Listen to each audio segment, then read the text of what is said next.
All right, welcome back. Sinuses are a bit of a mess, so we'll see how this goes. But let's get started with 5.2.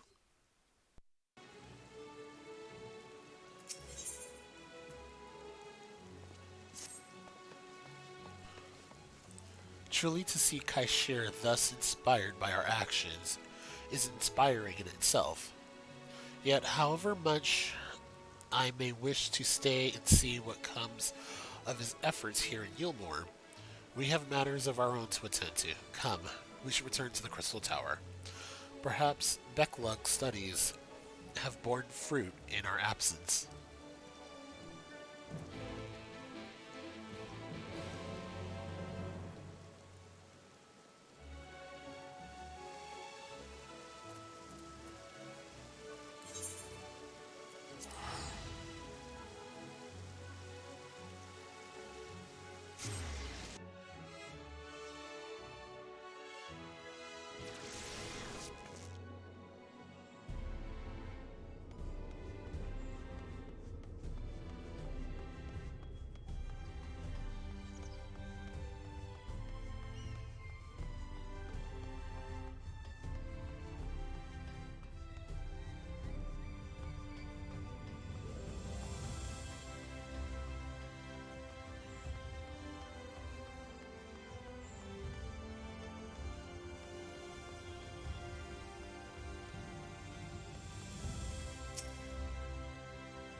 Welcome back. We are given to understand a new mayor has taken office in Yulmore. Indeed, our good friend Master Chai was elected by popular vote and, after some considerable soul searching, chose to accept the post. It is a shame you weren't able to attend his inaugural speech, though I have no doubt you will see more of him in the future. But tell me, how fared you in preparing the White Arsite? Our work did not proceed quite as expected. In your absence, we had a frank discussion on the principles of soul transference and concluded at length that White Arsite was ill suited for our purposes. But, Ryanje, did you not say, compared to the massy soul of an Asian, the stone could house one of ours with ease? That I did, and armed as we are with Becklug's invaluable insight, 'twould indeed prove a trifling matter were we to disregard the inviolable link twixt soul and body and soul. A link which would, we did belatedly realize, be weakened most perilously in the process of rendering our souls dormant, as our sight doth require. Thus, the shedding of these fleshly simulacra, sim, simulacra and the surfeit of aether which compriseth them would in all likelihood deprive us of our psyches as well. Oh. It would, theoretically, be possible to channel your minds into the Arasite instead, but we would more than likely sacrifice your souls in the process, which is why we have abandoned that plan, and instead devoted our time to finding a means by which mind and soul might be transported together. Then we are no closer to a solution than when we first began. It is a vexing conundrum indeed, but one for which the Exarch has posited a most intriguing solution. When our discussions turned to the transference of memories and the psyche, I could not help but be reminded of the technique with which I have personally experienced. Sapphire, do you recall what we learned from my eyes? Wait, we learned of my eyes from my encounter with Doga and Yune. Huh? Oh! Oh, wow, they're going back. I had to think on that one. They're going back to the two people who were helping out who happen to be the blood of the Allegan Empire, I believe it was. Oh, yeah. I speak of the royal eye of the Allegan imperial line, gifted to my forebears through the blood and memories of ancient Allegans. It is by this gift that I am able to control the Crystal Tower. If we were to gain an understanding of the technology by which the Allegans were able to accomplish this transference, perhaps we could keep mind and soul together. Imagine, if you will, a device like unto the Soul Crystal, replete not only with our worldly memories, but also the bountiful energies of the soul. That's that is our current avenue of investigation. We will follow it wherever so it leads.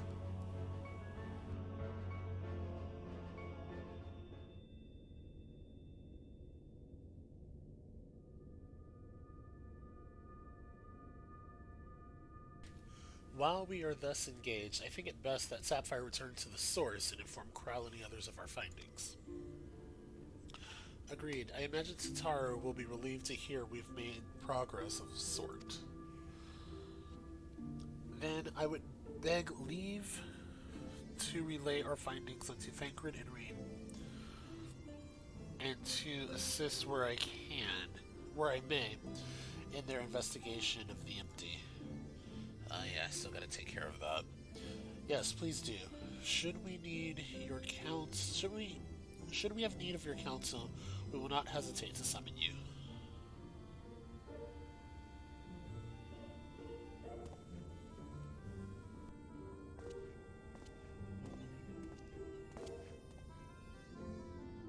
Give our regards to Taru, won't you?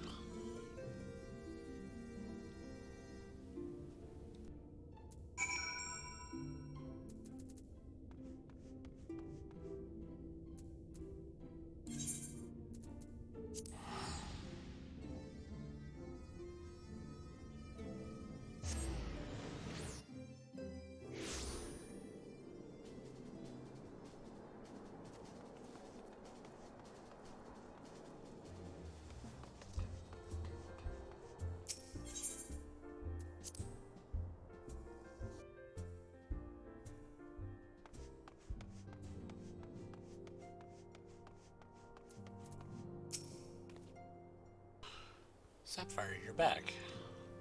How did everything go in the first? Wait, don't tell me. Carl will be here shortly, and she will want to hear too. She's just tending to the others. Their bodies, I mean, God, I don't think I'll ever get used to saying that. Anyway, can you tell us everything the moment she gets here?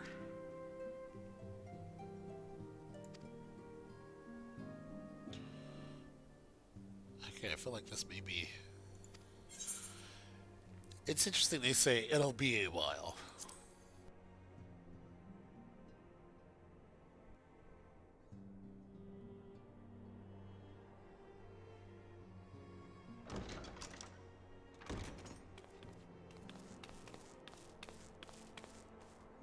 Sorry to keep you waiting.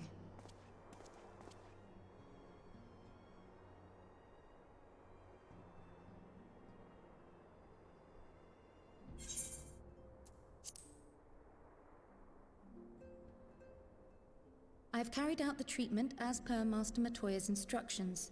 It should slow the destabilization of their corporeal ether quite significantly. But tell me, how fare our friends in the first?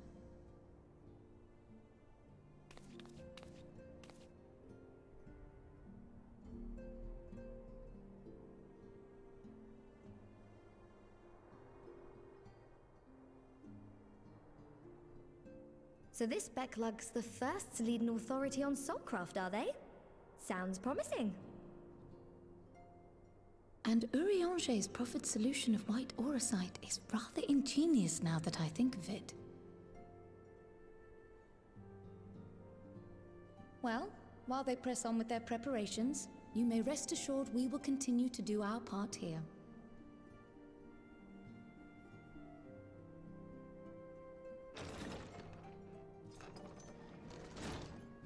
Oh, you're back.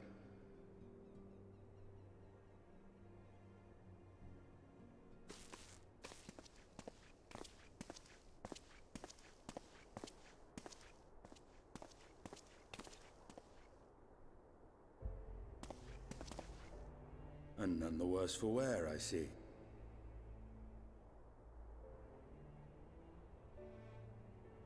Estinian! Oh, thank the gods! We've been worried sick. Did you lose your link pearl or something? The situation in Garlemald has become more complicated. I was making my escape from the capital when I ran into one of yours, Riol. He thought it best we come straight here. More complicated how?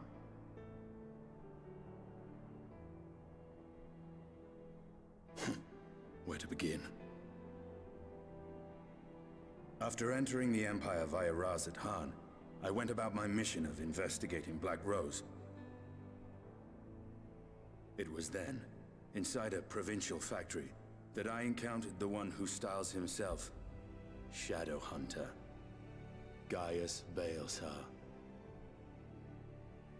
Our goals being apparently aligned, we joined forces and ventured on into the heart of the capital, to the very Imperial Palace itself.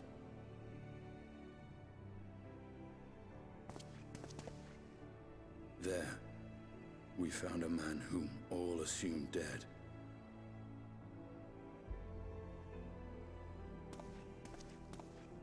But his soul lives on, and he has wrested back his flesh. Xenos Ye Galvas.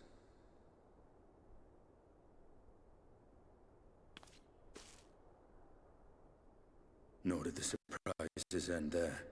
For no sooner had we arrived than he murdered his sire in cold blood. The Emperor is dead. This sent Gaius into a rage, and he charged in, blade drawn.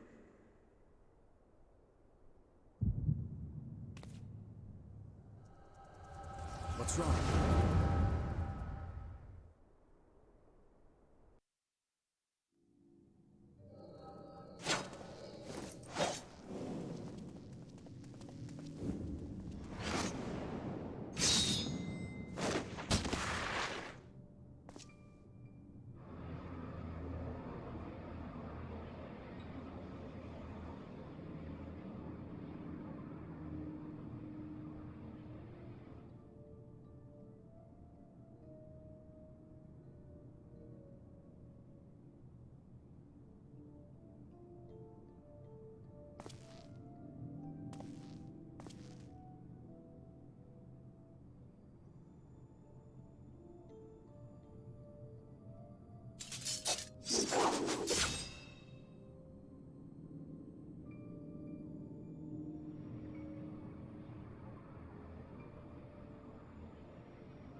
Not expecting to jump into battle.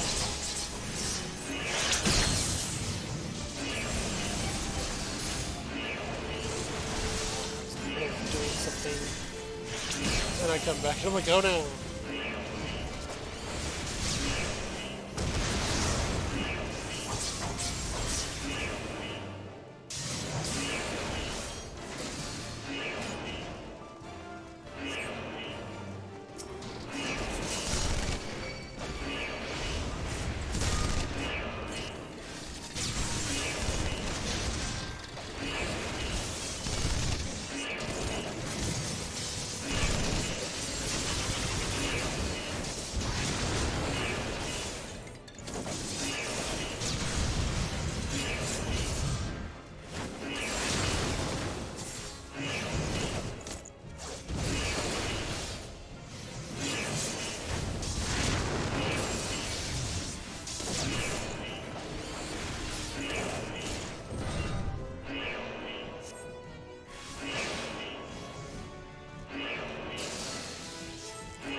Jesus, please respect memories.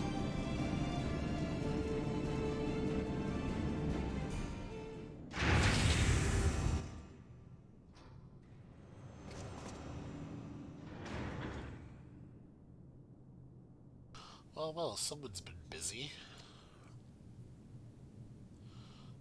Oh no.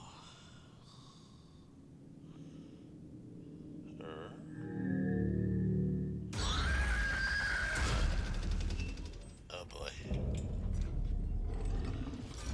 Okay.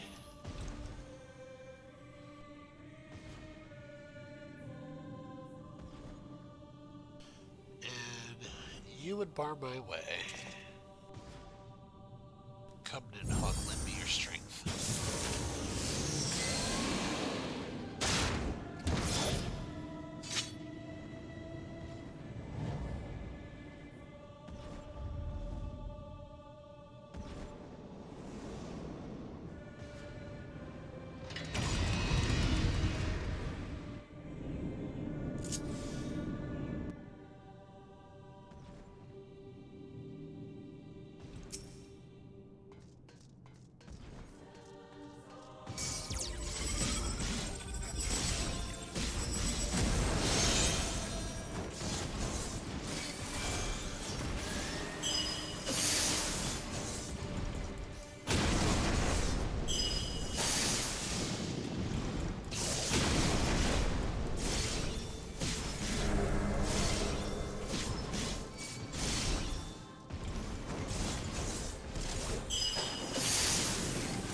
That was cool.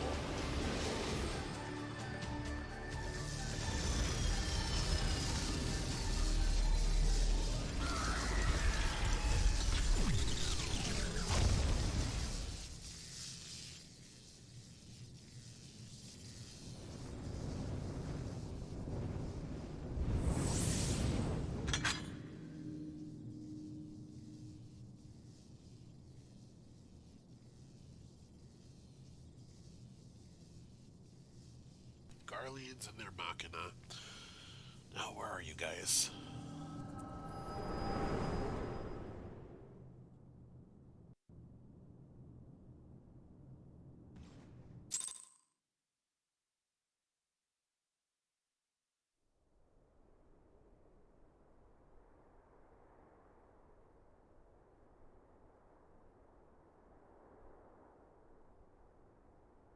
Are you all right?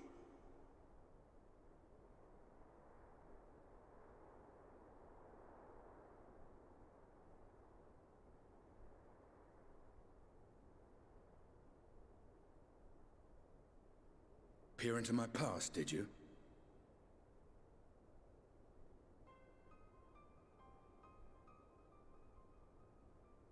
Well, I didn't quite relive the experience as you did, but I bore witness to it all. I'm still not sure what I think of this gift of yours. But no matter. Our confrontation was cut short when the Imperial Guard arrived. It was then that Xenos took his leave, citing boredom. To think their research into the Echo could bear such fruit. Escaping death, jumping from one body to the next, and returning to his own after all this time.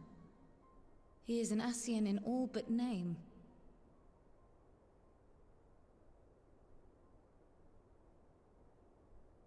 It beggars belief, aye. But no more than a hero traversing the rift between worlds.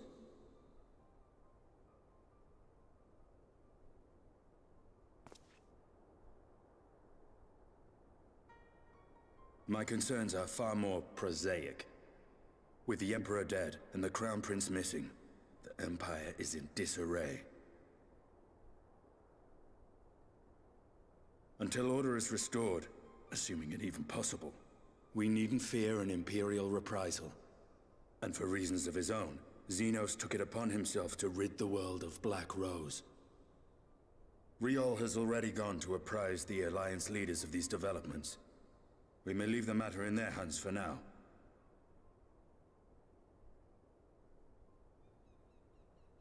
Then perhaps we have seen the last of the fighting at Gimlet. Though, if it comes to civil war, I cannot help but fear for the provinces.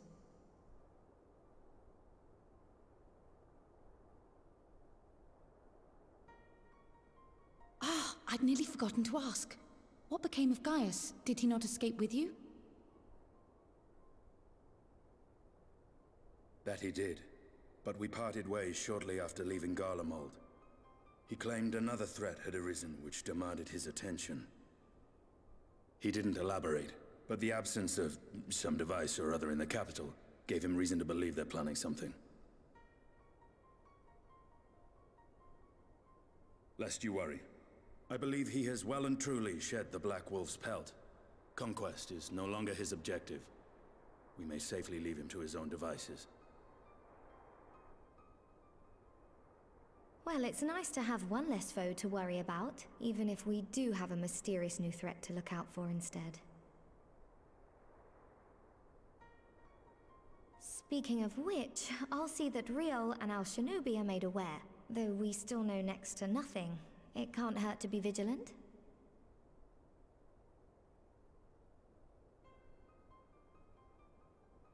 Well then, with Black Rose nipped in the bud, I believe I've fulfilled my part of the bargain.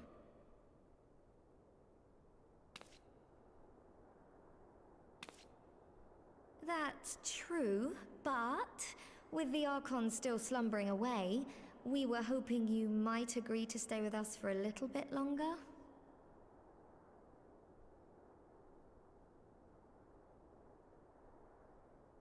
Sorry, but I'm not inclined to extend my contract. Gaius isn't the only one with business to attend to.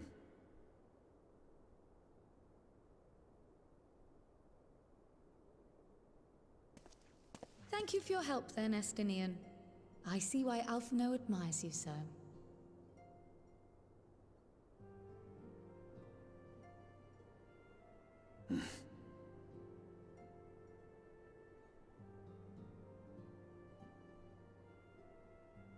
Farewell, my friend. See that you don't make a habit of dozing off in battle.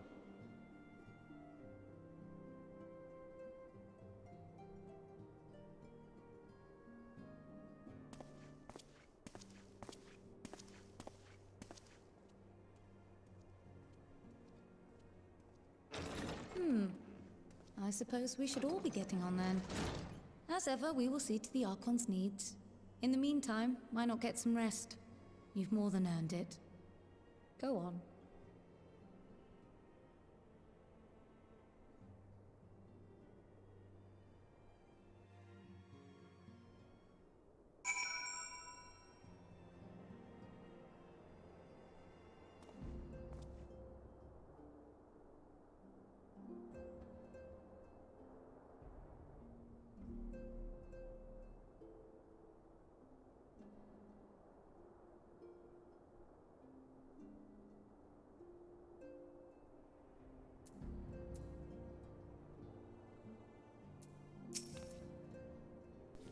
You must be shattered after all that hopping back and forth between worlds. Why not stay here and rest a while? I'm sure Becklug can't manage without you. They've got enough scions to help them if you ask me.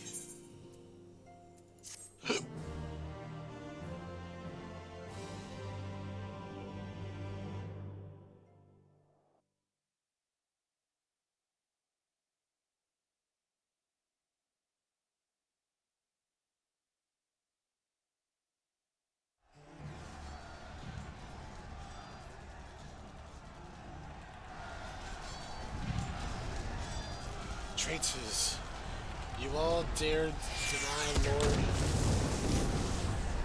Okay.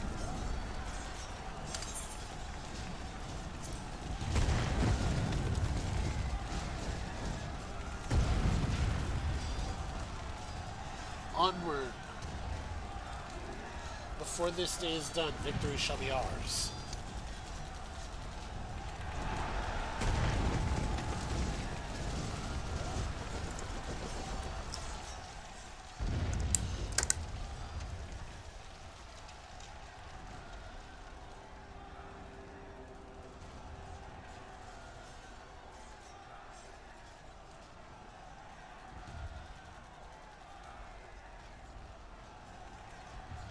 Boring, boring, boring. Do you think I find it amusing, like like dogs herding cattle to the slaughterhouse?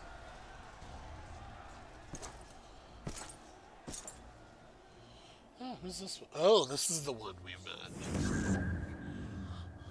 This was the one that was on the moon. That Hugh, your soul is... Who are you?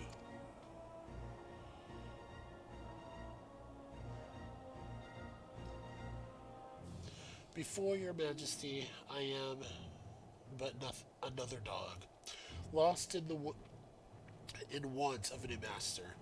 A hunting dog, if you should wish it so. For I know full well the prey you would seek next. Zodiac.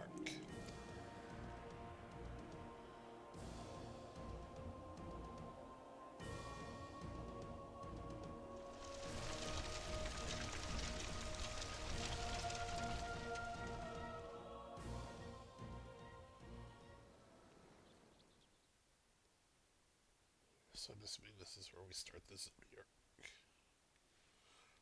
arc.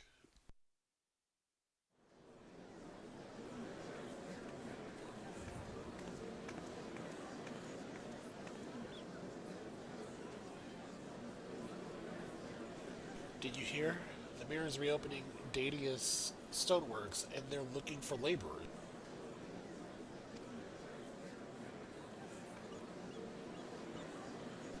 There's talk of resettling some of the old abandoned villages too. They're even laying on free Talos to help anyone willing to make the move. Free Talos? Huh. We'd best get packing. Steady work, board, and lodging. If that's not a recipe for hope, I don't know what is. Well, it seems like things are going well here.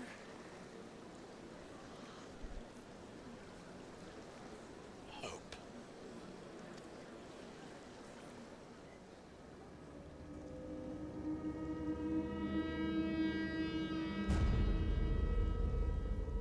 Heartburn, yes.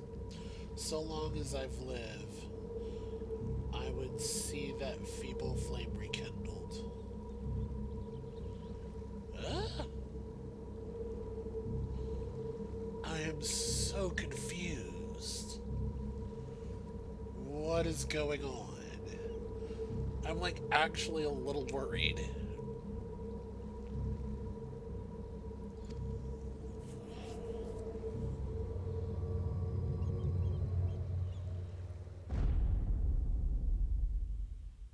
It is my destiny to see our dream fulfilled. Whose dream, exactly?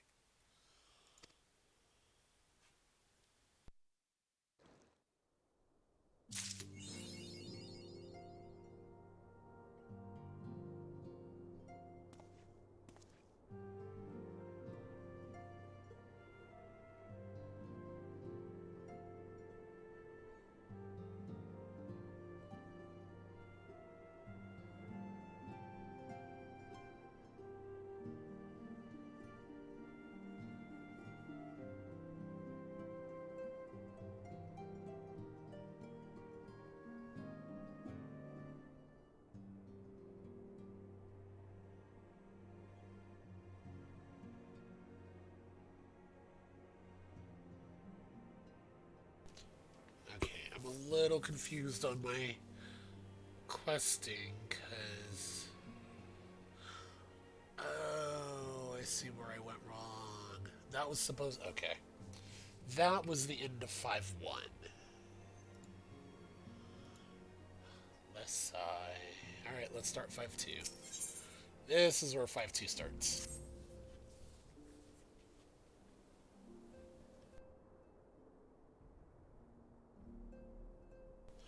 Sapphire Mine, what a pleasant surprise. If you've come to inquire after the Archons, fear not. Master Matoya's treatment has proven effective in stabilizing their corporeal aether. We mustn't grow complacent, however. Potent though these magics may be, they are not without limits. We can only hope they afford us enough time for the Crystal Exarch to complete his work. If only we could go with you to the first and help. Pardon the interruption, but I come bearing urgent news.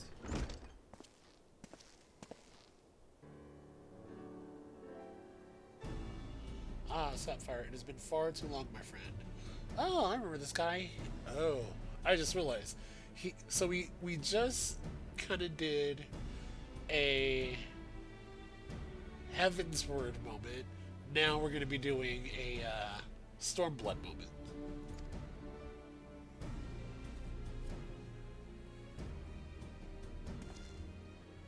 Forgive me, I don't believe we've been formally introduced.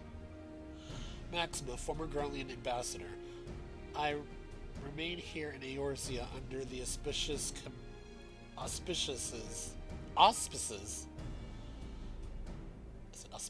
auspices of Commander Alden, offering what counsel I can in the hopes of resolving the present conflict with the Empire.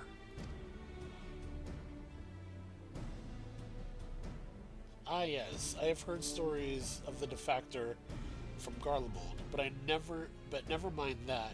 You said you had urgent news. Indeed, as you may have heard, the Imperial capital is in turmoil, and a sizable portion of the Garlemald forces have been recalled from the Gimlet Dark. With their numbers so greatly diminished, a main host of the alliances has withdrawn, leaving the Alamigo resistance to keep watch over the border.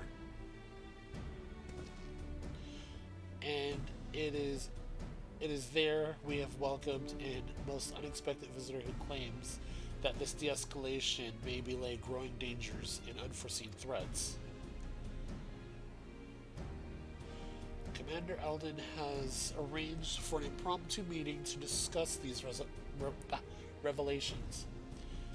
He has also requested a representative of the Scions to attend as well, though it was clear to whom he wished to extend this invitation.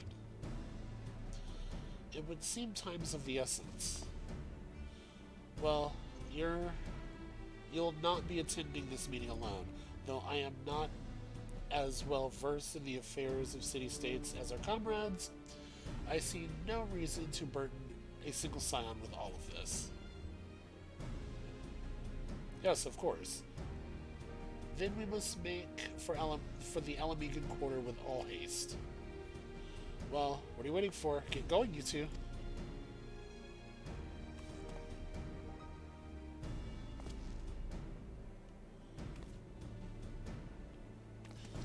I love the currency.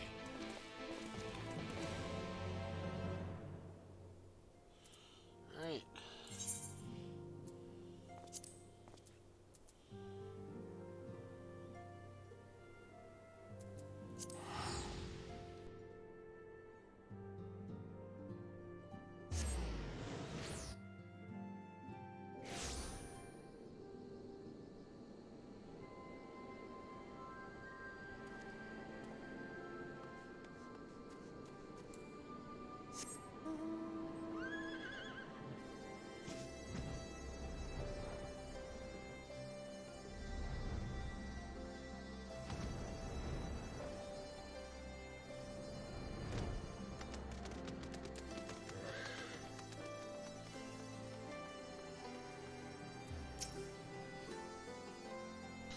Commander Alden awaits us in the Royal Palace. If you would follow me.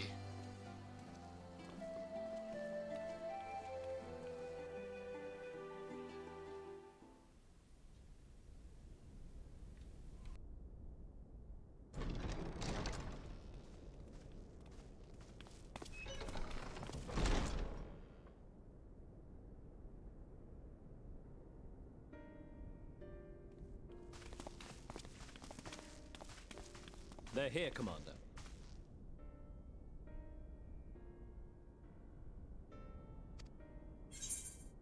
And I, for one, am grateful that they are. Told you've been busy since our paths last crossed at the Gimlet Dark. Not that I understand half of it. When the Scions spoke of other worlds, I'd struggled to describe what I pictured. Mayhap things would seem clearer were I to hear the tale from your own lips. But I'm afraid the situation will not afford us that luxury. I trust you two require no introduction. We meet again, hero of Eorzea.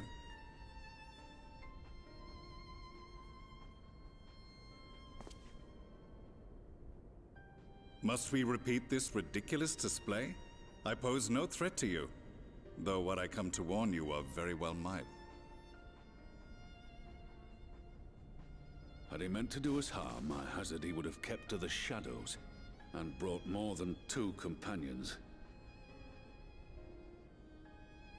We need not pretend to be the best of friends, but I hope we can put aside our differences for the present.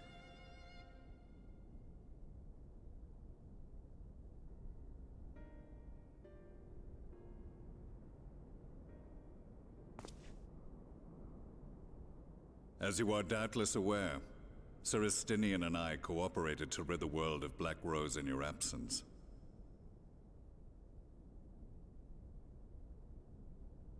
Our journey together took us as far as the Imperial Palace, where we witnessed Emperor Varus meet his death at Xenos' hand. Being the sole witnesses to this crime, and in no position to defend our innocence, we were then forced to flee, each pursuing his own avenue of escape. When we were later reunited, Estinian claimed to have encountered an unfamiliar kind of machina during his flight. But to me, his description seemed anything but. And upon further investigation, I found that I was right.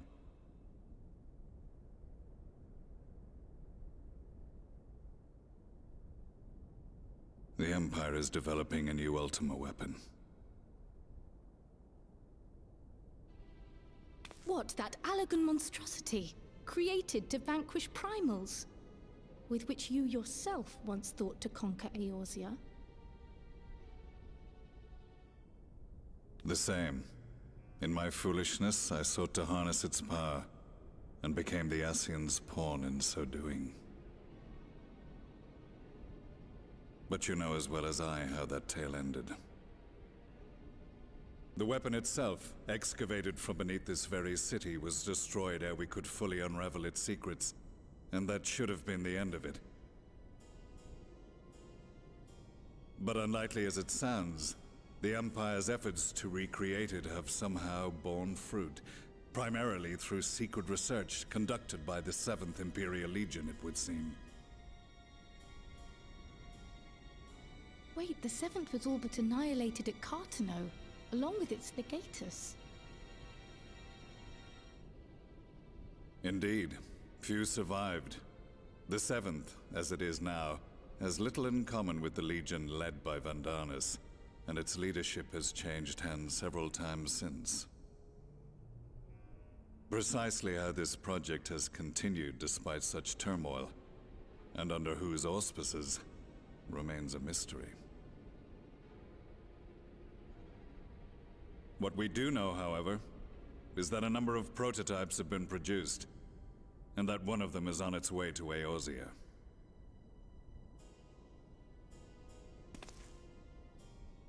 We attempted to stop it, but it was all we could do to slow its progress, so we resolved instead to bring you warning. And right glad are we that you did, though it soundly dashed our hopes that tensions might ease at last. As it is, we've begun to strengthen our presence in the Gimlet Dark, and are assembling a force to meet the coming threat. A force with you in its vanguard, I hope. Before you say anything, I know full well you have pressing concerns of your own. Your comrades remain in peril, and I would not ask you to forsake them. But the fact remains that you, and you alone, have faced the Ultima weapon, and emerged victorious. We need you. And so, when the time comes, if your comrades can spare you, I bid you lend us your strength. I've assigned an officer to await your word.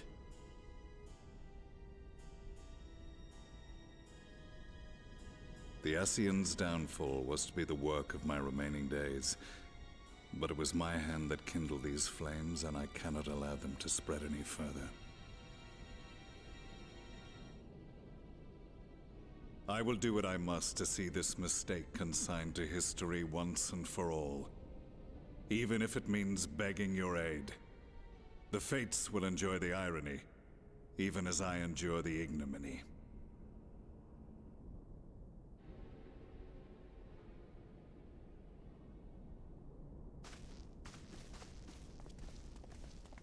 I too shall make for the border and offer my skills, meager though they seem in such company.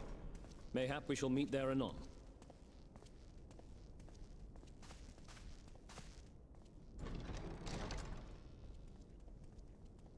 Though we can ill afford to ignore the coming of a new Ultima weapon, our friend's plight grows ever more precarious, and none save you can join them in the first. I only hope you are not forced to make a choice.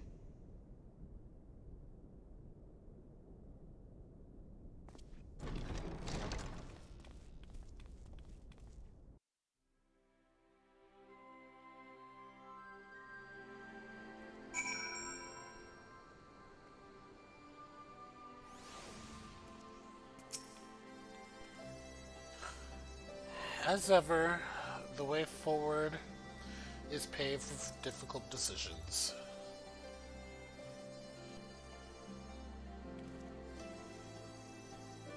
We can ill afford to ignore the threat of the new ultimate weapon, but with each passing day, the plight of the Scions grows ever more perilous. If you cannot stay for a debriefing on the ultimate weapon, I would not stop you. I only ask that you confer with me before returning to the first.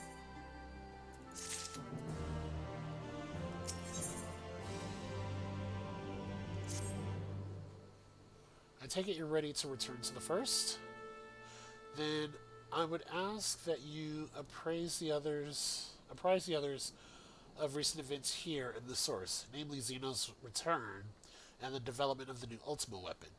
As for their bodies, you may assure them Master Montoya and I will continue doing what we can to keep their corporeal aether stable. Safe travels. I hope to see you and the other Scions soon.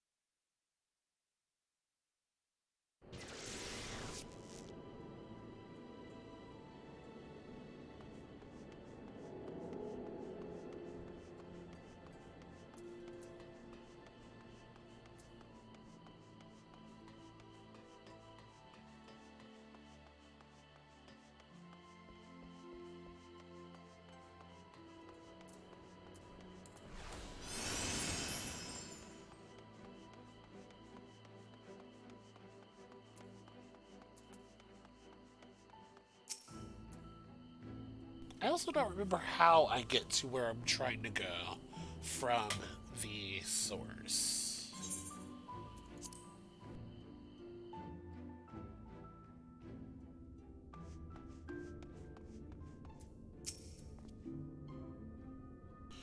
You've come at the most opportune time, my friend. I've made something of a breakthrough in my research on the soul and the means of returning the Scions, huh? I trust you too have been making good use of your time. Ill tidings from the source, you say? Then I will summon the others that we might be apprised of the situation.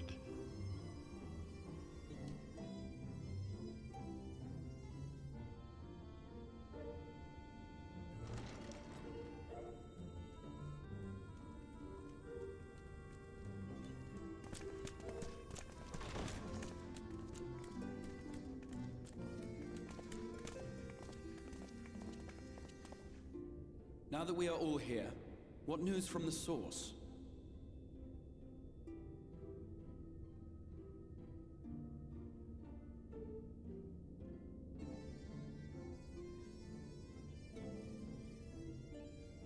A new Ultima weapon.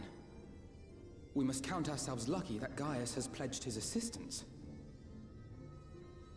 While this is indeed a worrying development, I think the state of the Empire as a whole greater grounds for concern. With the Emperor slain and Xenos returned, it is impossible to predict how matters will unfold in Garlemald. The Ultima weapon may be but the first of many unpleasant surprises. The situation beareth closer observation, of that there is no doubt, and doth compound our need to return unto the source.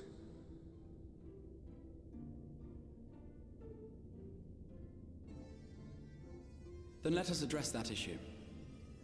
Our long search for a means to see you safely home may well be nearing its conclusion. Thanks in large part to Urianger and Becklug's invaluable insight, we have succeeded in fashioning a vessel for the journey.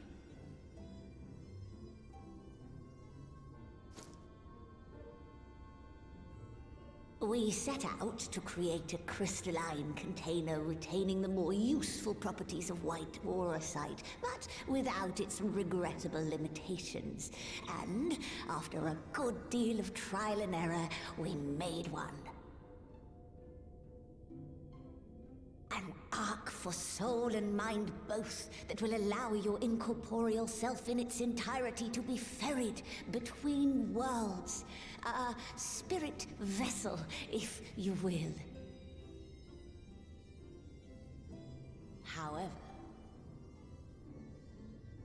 However? Though the vessel is possessed of the requisite qualities to hold mind and memory, it wanteth yet for a means to receive of them. For that, we must needs imbue it with the Exarch's innate gift.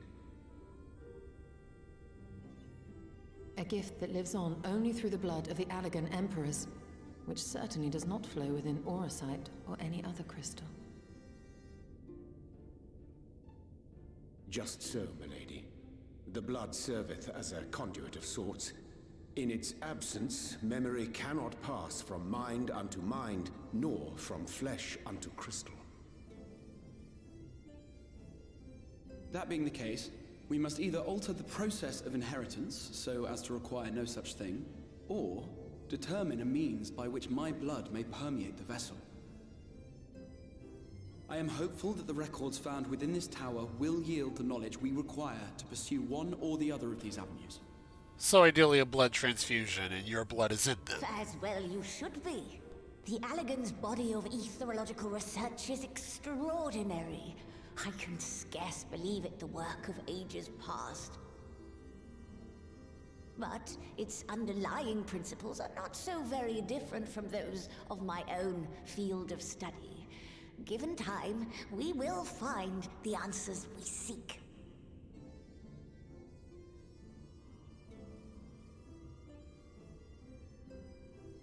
I know that you can ill afford to wait, and it pains me that I must ask you to do so. I can only reaffirm my promise to you that a solution will be found. Whatever it takes, I will see you safely home.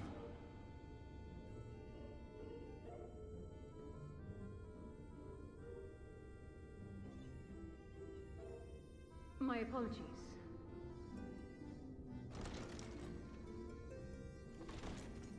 I do hope you haven't come to tell us that mortal peril fast approaches. No.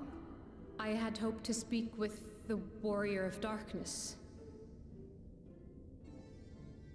But there is no need to cut short your meeting on my account. I will be waiting outside.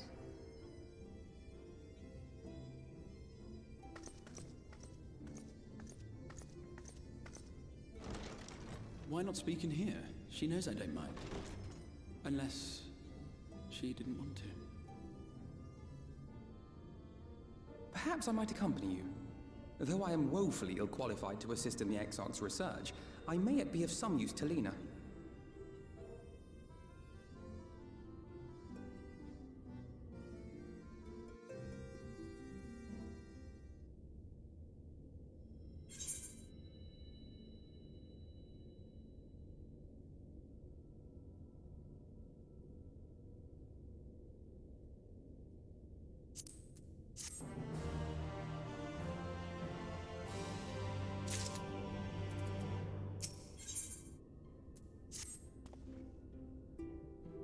I must confess, while I enjoy my fair share of scholarly research, it will be good to step outside for a spot of fresh air.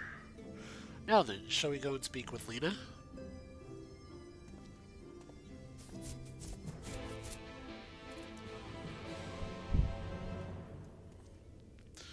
If I can get to...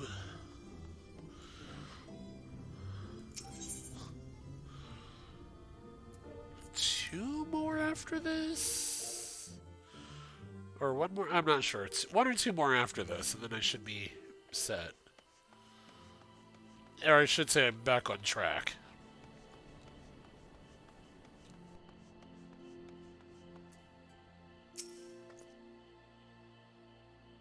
We have little time, so I will be brief. A Sin Eater has been sighted in Lakeland, and I asked for your assistance in slaying it. A Sin Eater? I had heard some few yet remained after the night had returned, but perhaps we should call the others. That will not be necessarily. It's only a single Sin Eater. A simple task for a guard, I should think. That said, I believe fighting alongside the Warrior of Darkness would be a valuable experience for them. Peace can only lead to complacency, and they gain nothing from an easy victory.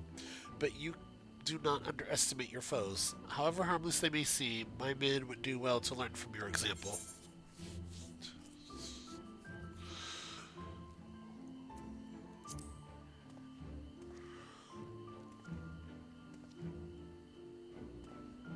You cannot be serious. Come now, Sapphire. What could be more inspiring than fighting alongside the renowned Warrior of Darkness himself?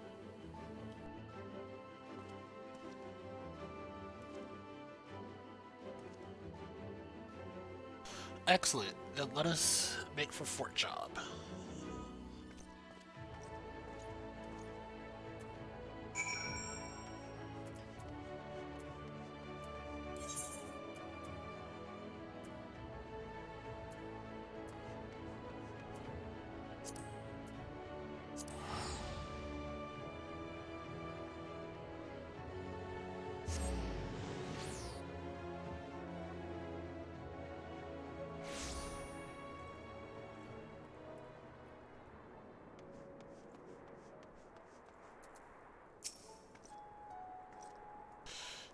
If you will wait here a moment, I will gather the others.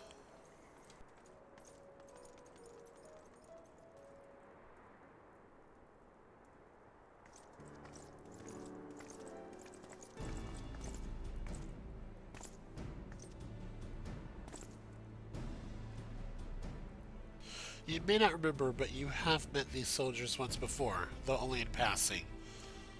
Long have they waited for the opportunity to fight at your side. I was at death's door that day after Sin Eaters attacked. If you and yours hadn't come along, I'd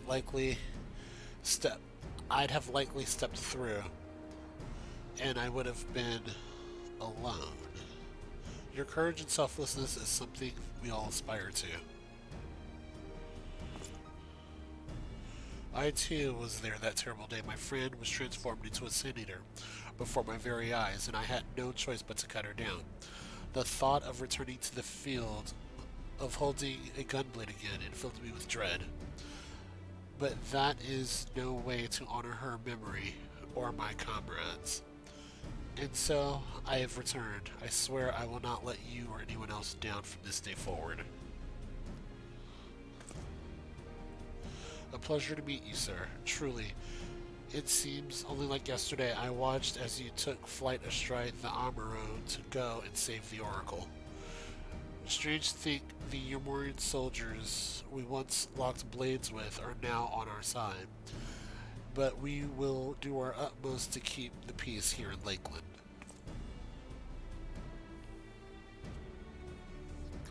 We seem to be missing one.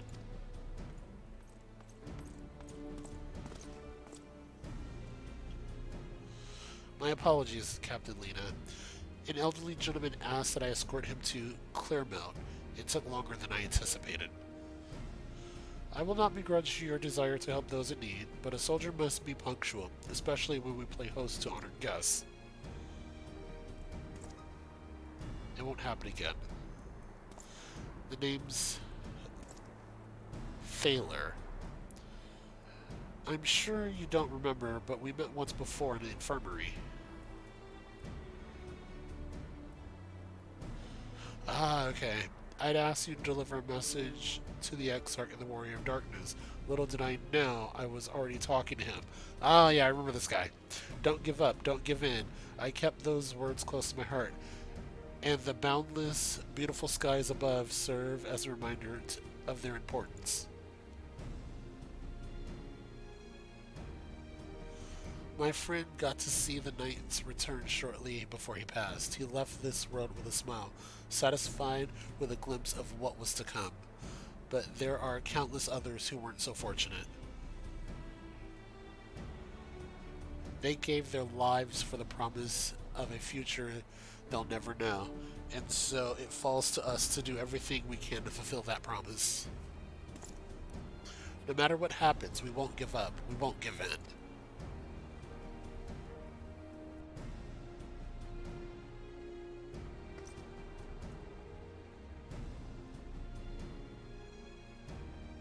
Your heroism inspired all of our guardsmen. Our scouts at the northern staging point. Ah, there we go. Have not had the pleasure of meeting you in person. Let us not keep them waiting.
Did you slay this eater?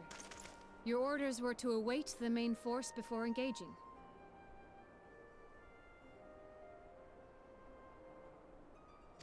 No, Captain. It wasn't us, I swear it. A man came out of nowhere and cut it down before we knew what was happening.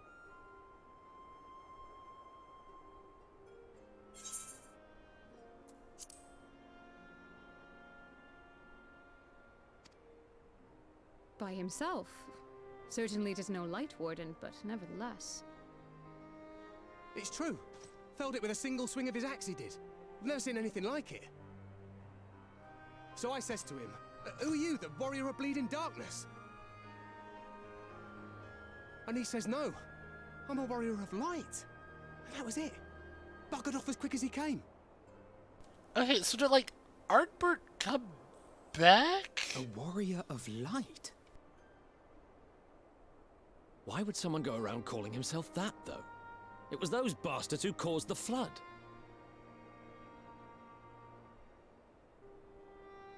I mean, if you were going to pretend to be anyone, it'd be him, the Warrior of Darkness. Eh? Oh, I didn't know. It's an honor.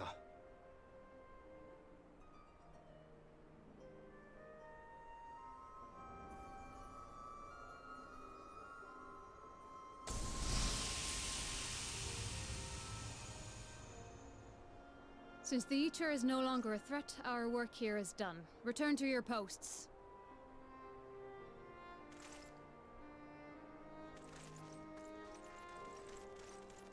I had hoped to fight at your side today.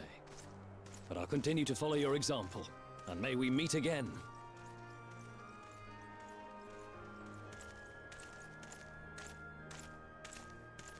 I apologize for the wasted journey. It seems I overestimated the threat. As for this Warrior of Light, I do not know who would be brazen enough to take that mantle for his own. Whatever it may once have meant, it is forever tainted by the association with the Flood.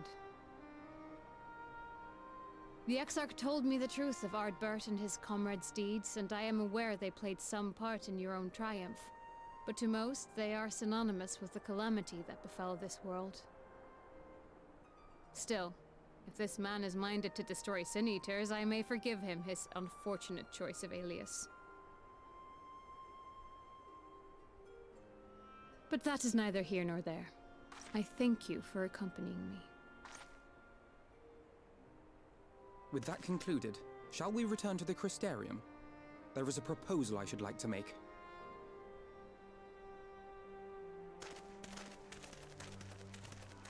Forgive me. There is one more thing. A personal concern of mine.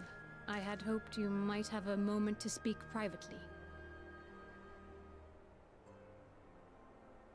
Take your time. I shall go on ahead.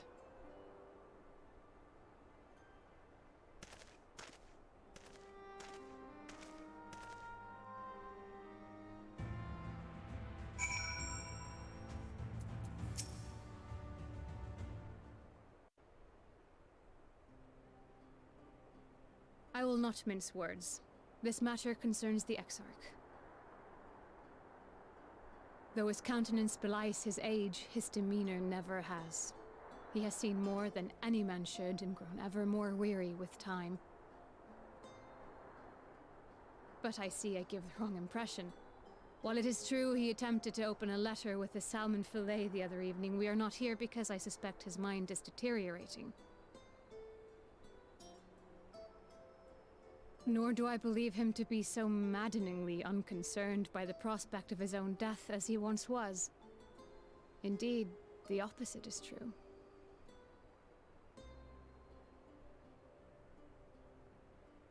It is for this reason that I seek your advice.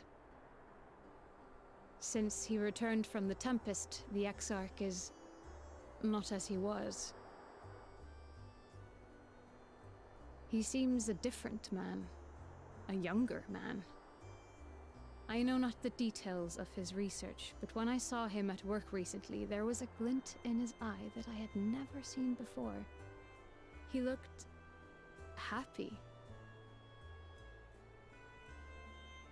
It was as if he had peered into the future and for the first time found joy there. Though it gladdens me to see him thus, I wonder if I should not keep my distance. I fear that my presence will only anchor him to the past, remind him of all the pain that came before.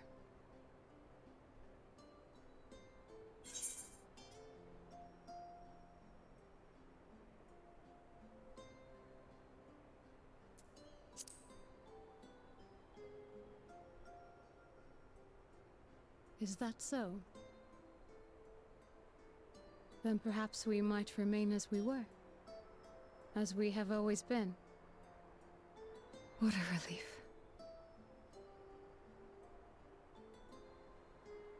In that case, I will have to speak with him about the amount of time he is spending at work.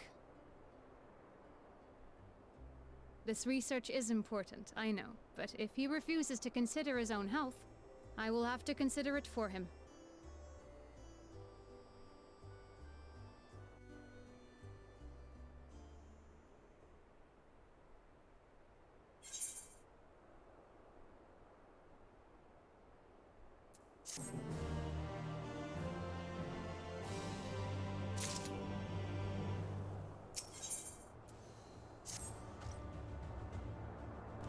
I will not keep you.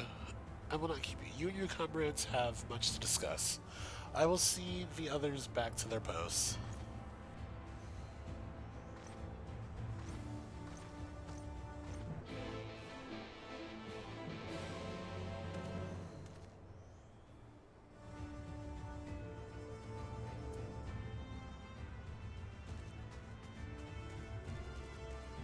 I'm a little curious about something.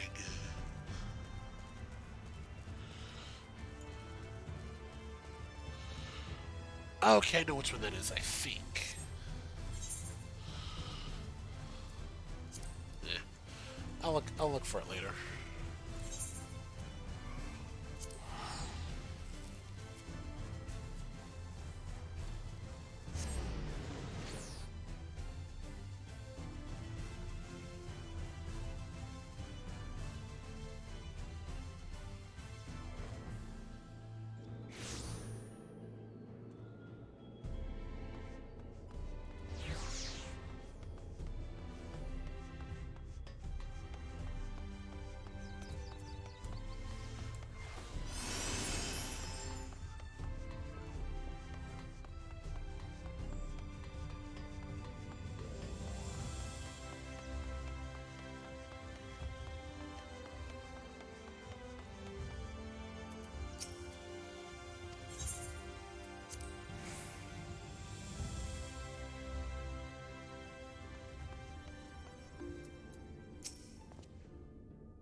The others were quite shocked to hear what we found in Lakeland.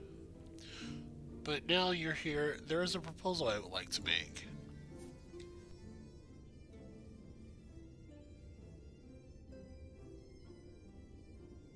I have been spending a great deal of time in the Cabinet of Curiosity, and of late I have noted more and more people pursuing books on history, the years leading up to the Flood in particular.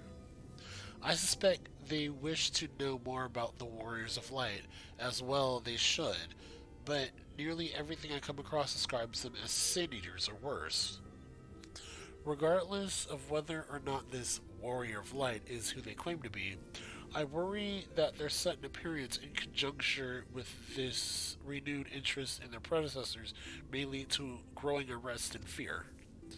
If the people of the Crystarium seek the truth, I say we give it to them.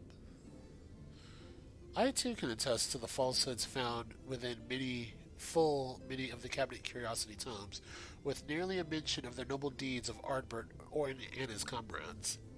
To be fair, they bear some responsibility for the Flood, but when the tale is told again and again over the course of a century, I'm not surprised to see their roles distorted and painting them as villains. Were it not for the records stored in the Crystal Tower, I would have had no reason to question the narrative. Unfortunately, that knowledge was of no use, for when I arrived here in the first, their reputation had already been irreparably tarnished. That said, there still remained those who worked tirelessly to defend their good name, in those early years following the Flood. Considering all the good they had done, I find it a wonder they needed defending at all. They brought to justice the man who misused my knowledge to bring about the fall of Vober. That such heroes could be spoken of in the same breath as Sin Eaters is absurd. Under normal circumstances, I would agree, but as time passed, those who knew firsthand of their deeds dwindled. In the end, the only one truth remained, that they were the cause of the Flood. With the world on the brink of oblivion, it was all too easy for the Warriors of Light to become the villains deserving only the resentment and hate. At that point, the truth mattered little. It would not change their lot. Thanks to you all, however, their lot has changed, and now they may heed the long-forgotten truth. You claimed it was Artbert who helped you overcome and excel, correct? Such a revelation would do well to sway the hearts of those who know him only as a villain. I have shared this with a select few, but one and all must be told his sacrifice. To that end, I say we proceed with Alphinaud's plan. We call together the people of the Crystarium, and recount to them the true tale of the Warriors of Light and the Flood that followed in their wake. Oh, I wonder how this is gonna go with the girl we helped on that side mission. Well, let's save you Sapphire.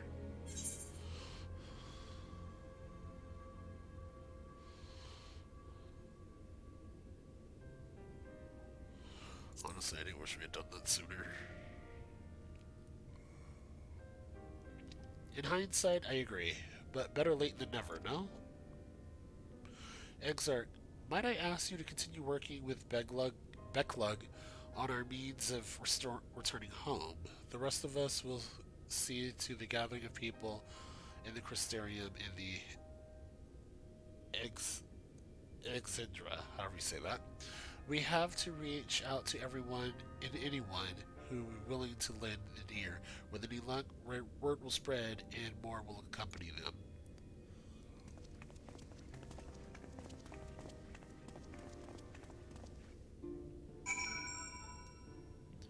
Okay.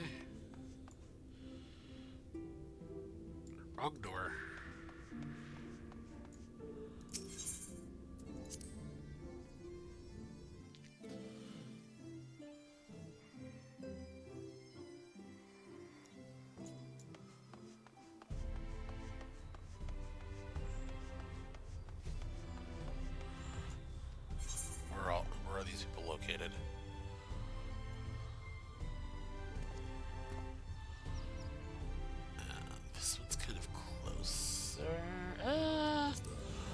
we'll just start left and go from there.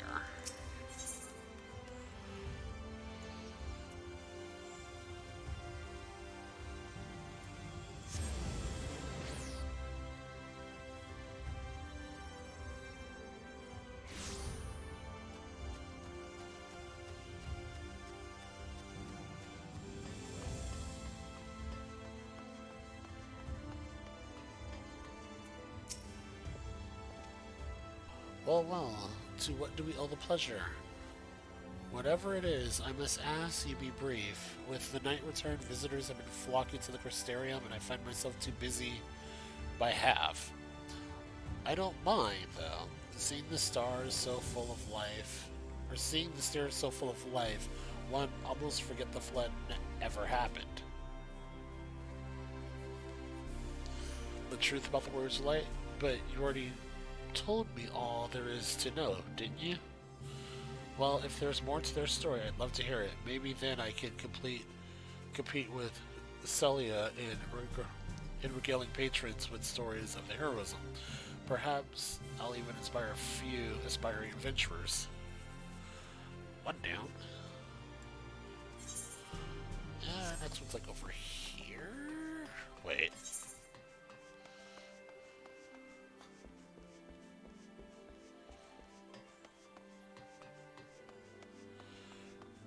Oh, there they are.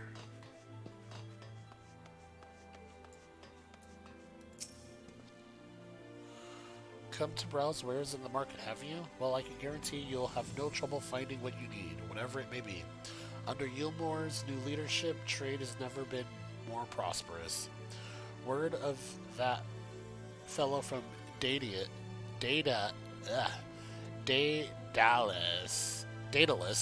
Stoneworks was taken over as mayor. Did he really?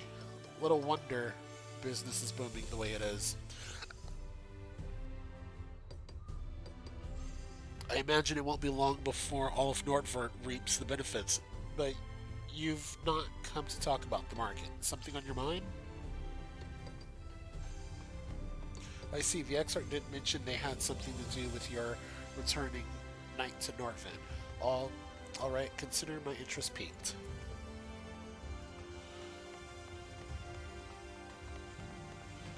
Why are we missing one? It's supposed to be 5.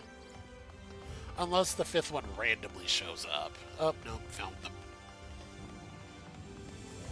Okay, where is this person? Oh, I know where they are. They're back here.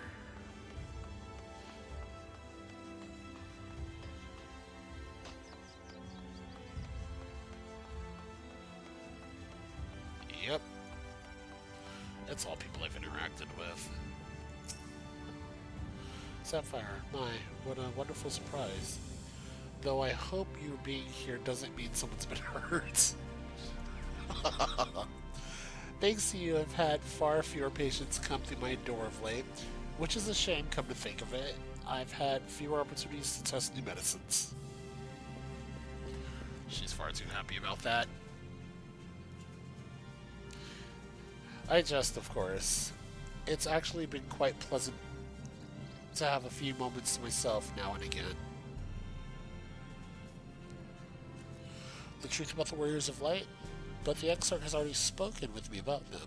Well, if there's more to the tale, I'd like very much to hear it. Okay, our next one is upstairs. They made this area... It's like they made this area so large, but I get why. I get why.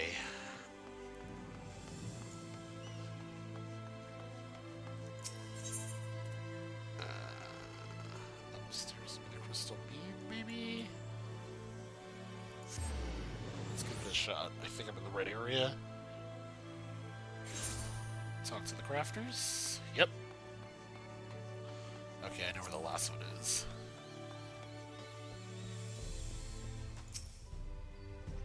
Wow, what a coincidence. I was just reading over a letter I received from Grendel not long ago. He says a visitor from the Crystarium found him at the bottom of the ocean. and that he inspired him to reach new artistic heights. Well, I can only think of one person capable of both feats, though I'd say the latter is far more impressive. To think fate could bring the two of you together in such a place. I'm sorry, you mean the excerpt didn't tell us the whole story of the Warriors of Light? Well, whatever he's left unsaid, I'm all ears.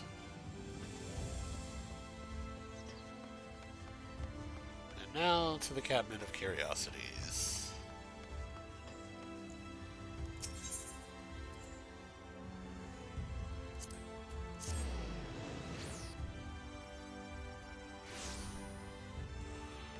Okay, other way. And up we go to the librarian guy.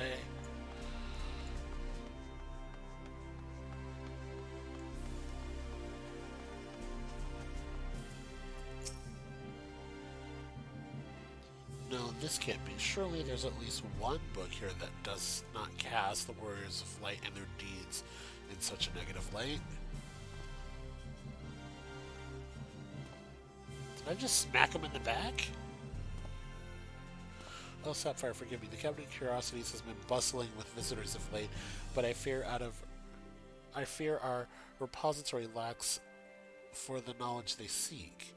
People wish to know the truth of the flood, of the Warriors of Light. I've searched high and low, but alas, every account portrays them as no better than sin eaters, abominations worthy only of scorn and resentment. I know they were not always judged so harshly, yet I cannot find proof, and I dare call myself a librarian.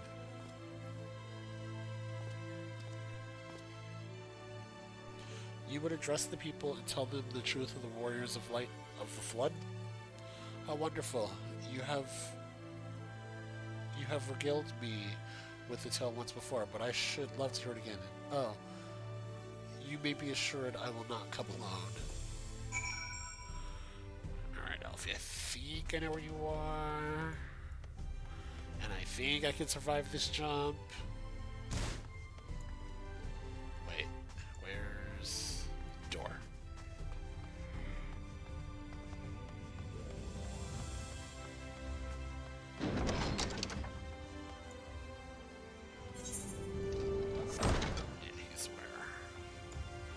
He's where I thought he'd be.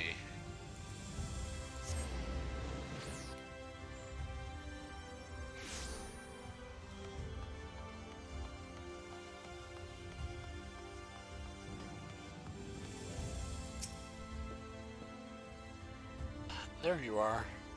Between the four of us, I dare say we've swept the Crystarium from top to bottom. Now we need to wait for the people to gather.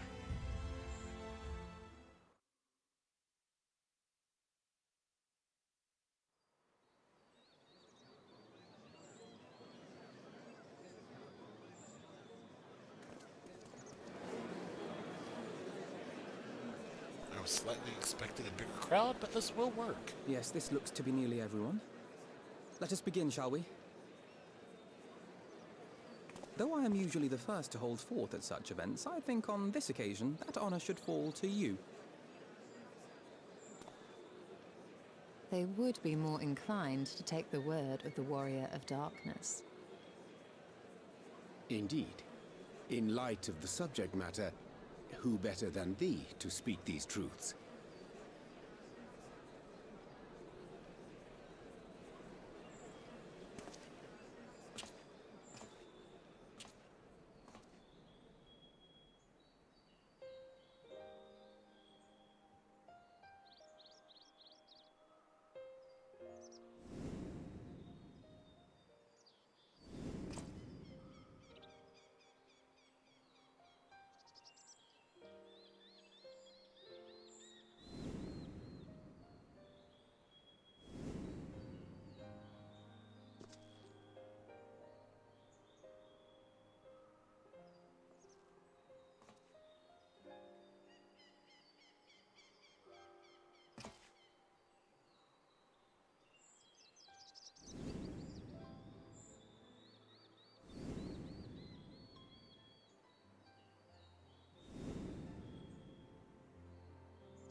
Wicked White? The Warriors of Light did all that? So they never... I mean, they only ever wanted to help. And when everything they'd done turned to ash, they still carried on. They gave everything to stop the flood. First their lives, then their souls. And they managed it too, in the end. They saved us. And we cursed their names.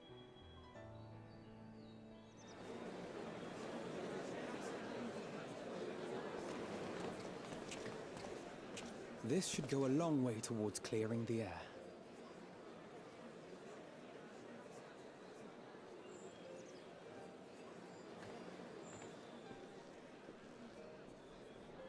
Why do I feel like I'm going to spot the random... I thought so. Is it Artburn, though?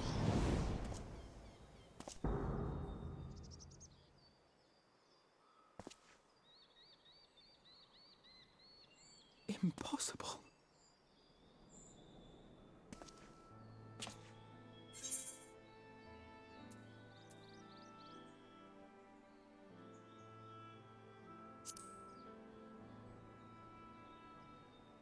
I definitely see something. You don't think it's a ghost, do you? Nay, yonder standeth no bloodless apparition, but a warrior of light and darkness both. Ardbert. What in the world? Yeah, that's my question.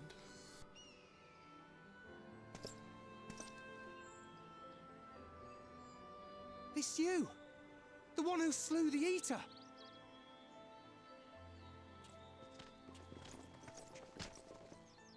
That it should be the warrior of darkness who brought the truth to light. You've saved me a fair bit of time, though I have a few words of my own to say, if I may.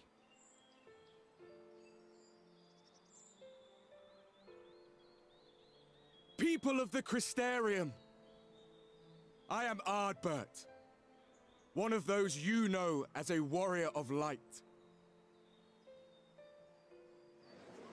That's impossible. You should be dead. Aye, that I should. But as the world has been given new life, so too have I. I know not why I, and I alone, have been gifted this chance. But I do know this. Only by the will of the star itself could such a miracle come to pass.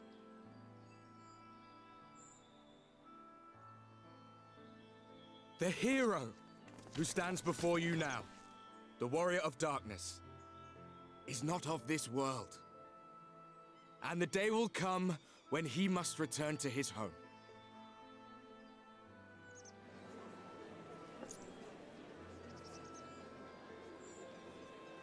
But this land is our home. And if it is to remain so, now and forevermore, it is we who must protect it. The time to rely on saviors from afar has passed. It is you who must rise. You who must become the new warriors of light. What? Us? Warriors of Light?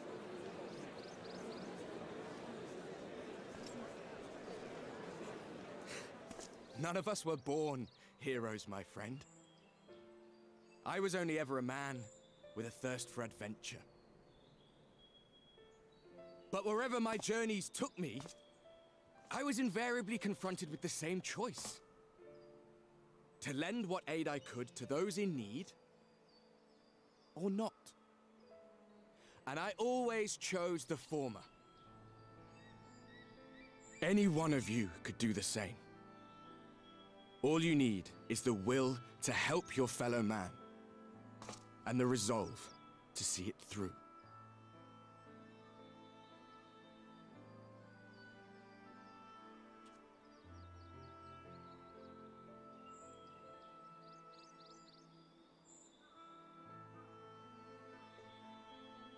From thine own lips did we learn of Ardbert's fate, and by thy countenance, I gather thou art not inclined to recant thy testimony.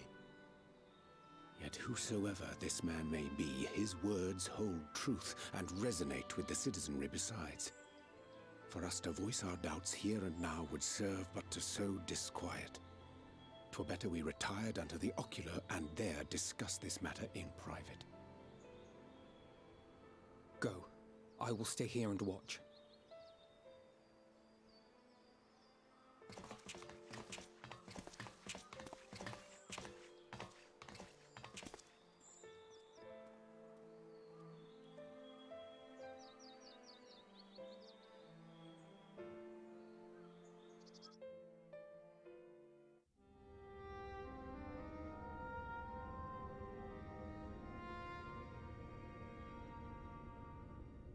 So, that is a warrior of light of the first. I've not had the pleasure of making his acquaintance, but as you all seem to be in agreement, I gather this is no simple case of mistaken identity.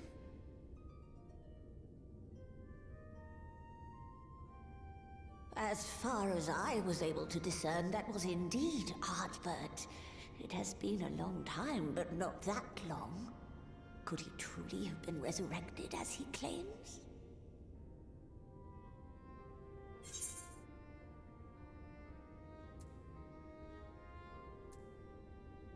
Really?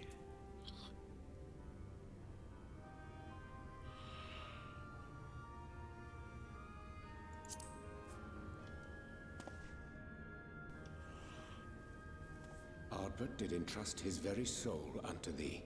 I see no reason to question thy judgment. Nor I. To my eyes, your ether burns as brightly as the day you slew Emmett Selk. That is proof that he is with you still.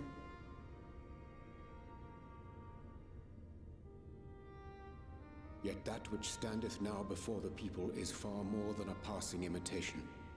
I am reminded of the cardinal virtues, though a sin-eater he is not. Which leaveth but one plausible explanation. He's an Ascian. That he is an Ascian.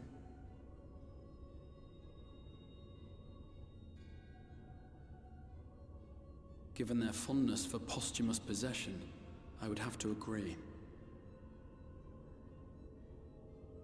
From what I understand, the Warriors of Light were laid to rest in Yulmore by those whom they had aided in life. At the time, some few still remembered them as heroes. Needless to say, 4 of them were subsequently exhumed to serve as the virtues. And if one knew where to look, Ardbert too would not have been difficult to find. Assuming then that this is indeed the work of an Ascian, my mind inevitably turns to the last remaining paragon to survive the Sundering.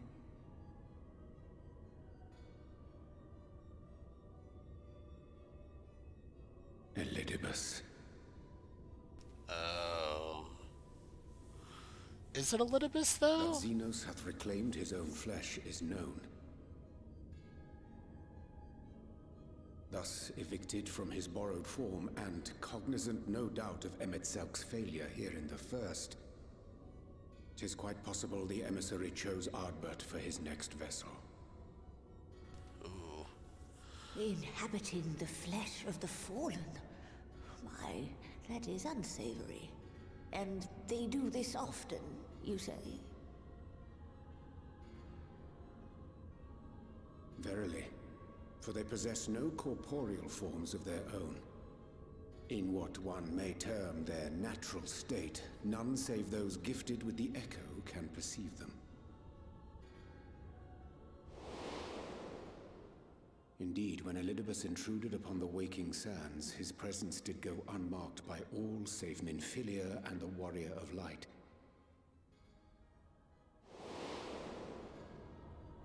On that occasion, I myself remained ignorant of his coming until after his departure.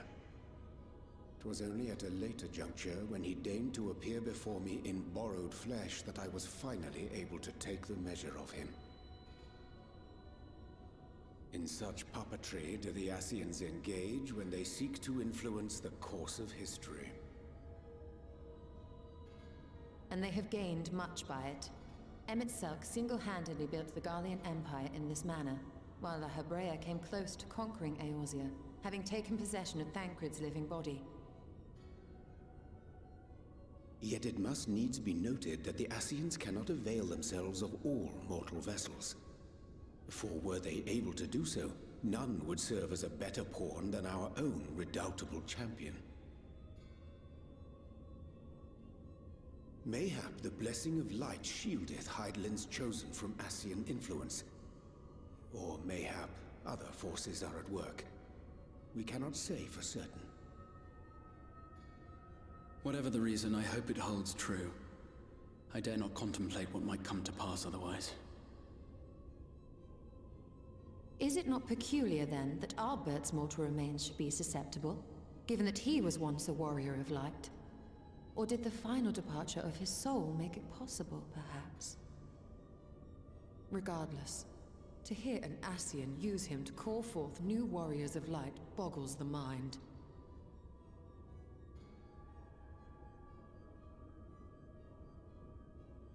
Elidibus hath ever been an enigma, his ostensible purpose being to preserve the balance between light and dark.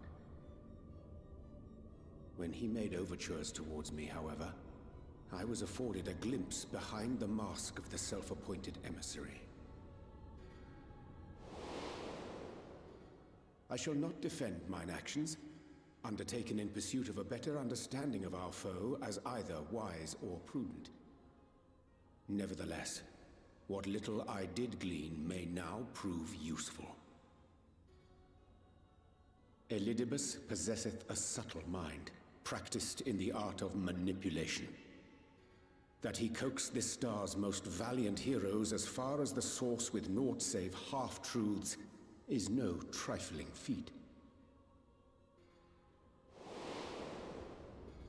And now I believe he doth employ his skills once more to some as yet unknown end.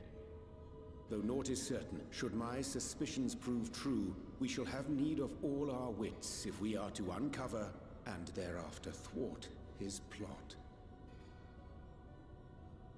Agreed. 'Tis plain that simply speaking out against him will not avail us.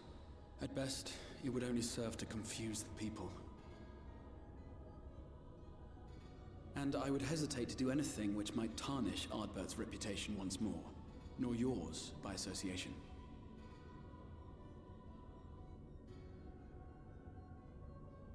That being the case, it may be wise to keep a covert eye on this Ardbert's movements, as we attempt to discern his purpose and how best to mitigate his influence.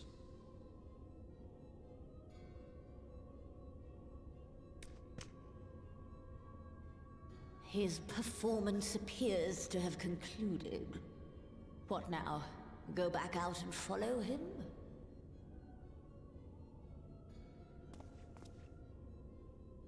Twould appear Master Alphino already hath pursuit in mind, and I suspect one pair of eyes shall better serve our cause than half a dozen. Let the rest of us maintain an inconspicuous distance, for the present at least.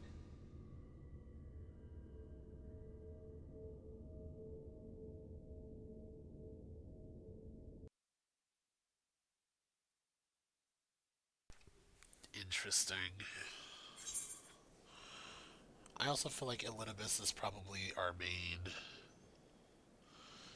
big bad we deal with at the end of Endwalker. Because there's always at least one.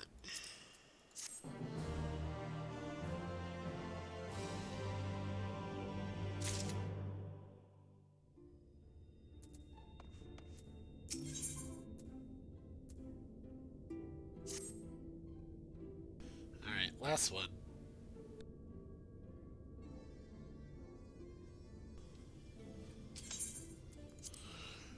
You did well to dispel the falsehood surrounding the Warriors of Light and their actions prior to the Flood, though I must say the reappearance of Ardbort, or rather one who appropriated his identity, is rather a curious development. He's an imposter, of that there is no doubt, but to the masses he will appear as a hero returned from the grave. After the warriors of light were laid to rest in Yilmore, the people prayed fervently for the gods to deliver them from their plight. Pray to these fallen heroes be born again for their sacrifices. What bitter irony. I, for one, would like to know why Artburn urged the people to become warriors of light themselves. Ere we take action, we must needs ascertain his intent. Let us pray that Master Alphino return soon with the most essential knowledge. For now, I think it best to apprise Thancred and Rin of our efforts. When we do confront Ardbert, we shall no doubt have their strength. We'll have need of their strength. Agree. I think it's prudent we all take measures to prepare for what's to come. Becklug and I will continue our research into how we might improve the spirit vessel, that it might one day carry you home. What are you thinking, Y'shtola? Then I think it's time I return to the Great Wood. Until now, everything we've learned of the Ascians has been handed to us at their leisure. But that was one of Emic Silk's unique failings. I have no reason to think Elidibus will be as forthcoming. True. Very true. Fortunately, I've received word from Fanau that heretofore unexplored chambers have been discovered deep within the Kitana Ravel. Almet believes the relics within tell of a great calamity that befell an ancient civilization, that of the Ascians perhaps. They may lead us to the truths we seek.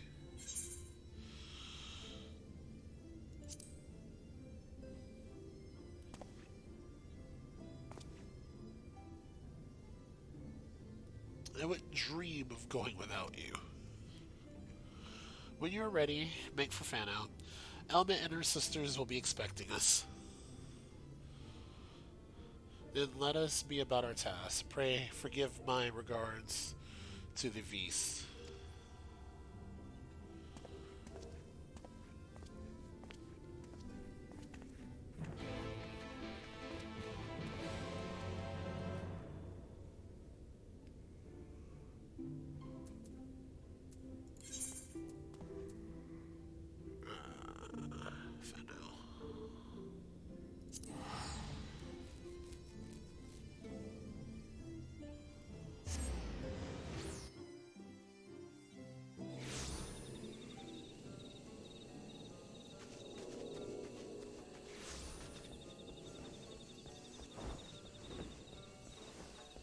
Wait, wrong way.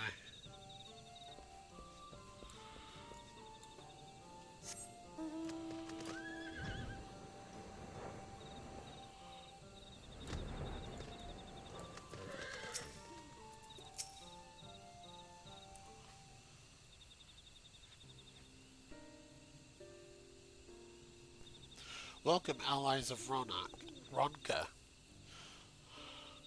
We have accomplished much since you last came. With the Light Warden dead and its minions dispersed, we have at last reclaimed our hunting grounds near Retico Falls. It was there that we discovered more ruins, though we ran afoul of no traps while exploring its halls. We determined that the innermost chambers were warded by magic. We all were in agreement. Before any investigation could proceed, you should be summoned. We are grateful that you did. From what you have told me, I strongly suspect that the wisdom my comrades and I seek can be found within. This wisdom could prove invaluable, for we may soon face a foe whose greatest asset is our ignorance. I see. Then it is good to have you. It is good that you have come. For Ronka was once home to the greatest weapons, knowledge and understanding. And it is our duty to ensure you and yours do not want for either. That said, we must proceed with caution. To have reached the inner chamber unmolested suggests a more formidable deterrent lies within. Come now, surely any threat sleeping within the ruins pale in comparison to those we've faced thus far. This is not a game, sister. You should not be so eager to run headlong into danger. Oh, and who was it pining for the return of our allies that we may venture into the ruins? Clutching her staff at night, wishing it were. You promised not to tell. Oh boy.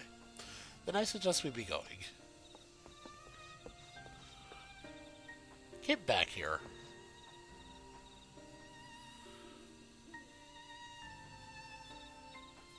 Remind me, exactly how old are you and your sisters? On second thought, perhaps it's for the better, I don't know. Pray forgive their overzealous nature. None save we three have been privileged to escort you and yours into the ruin and bear witness to its secrets. Their hearts now burn with curiosity that is not easily sated. Please, you needn't apologize. As a seeker of knowledge myself, I understand full well their enthusiasm. And if not for your I know the word, my brain just can't do it. Sedulous's efforts to protect the ruins, we would not be afforded this opportunity. Oh, having messed up sinuses suck. Speaking of which, I believe I have kept you away from the ruins long enough. Come, let us make for the Katana Ravel.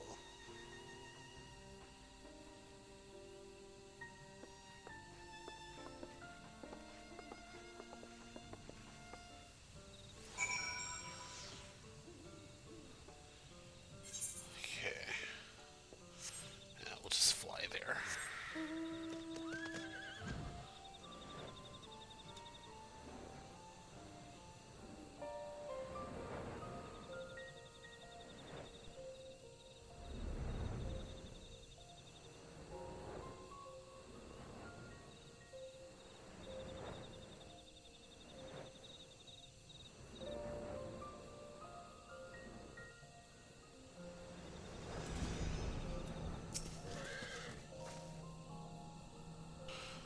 It is most strange for these halls to be left unguarded. Have care when breaking the seal of the chamber door. Danger surely awaits us on the other side. Here we go again. Oh, okay. Okay. We're doing it. I'll just have to edit and cut down.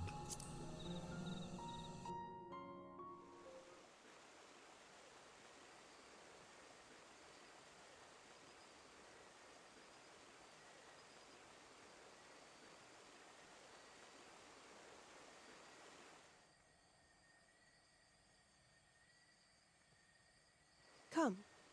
Our new discoveries are to be found this way.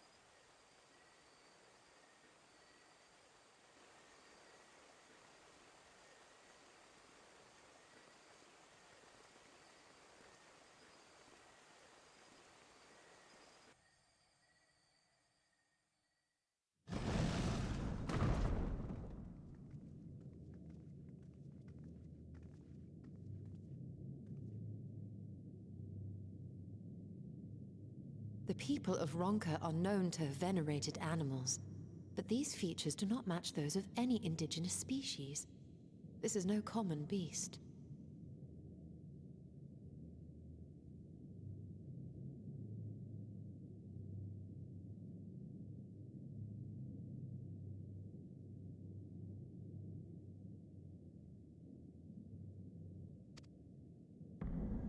Though that much is plain from its proportions. Lifelike, is it not? One could almost imagine it breathed.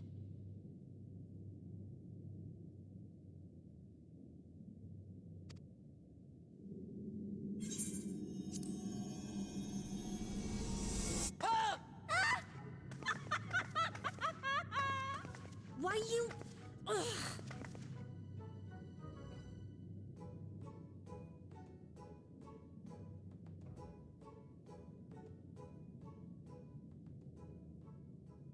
This owl, by contrast, seems no different from the others we've seen.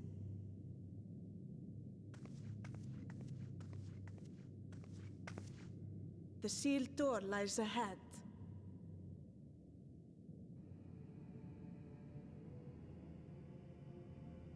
I feel like we're gonna have to fight this thing.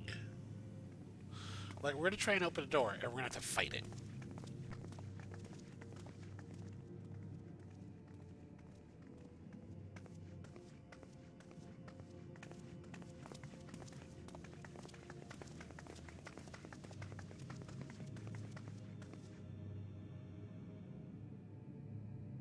As you see, one statue is missing.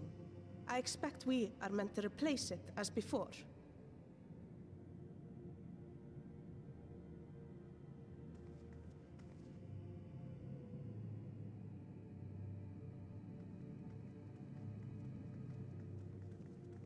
Too simple. There will be some additional defense mechanism.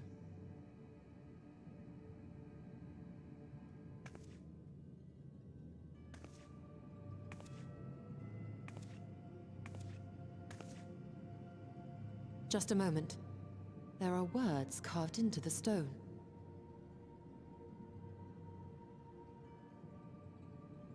He who would disturb a hero's deserved slumber shall instead waken the beast and know his folly. Wait! Don't!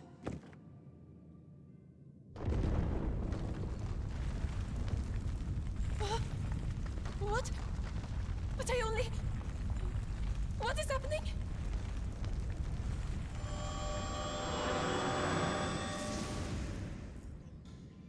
Oh no, oh no, oh no, oh no, it lives! Why am I not surprised? Prepare yourselves.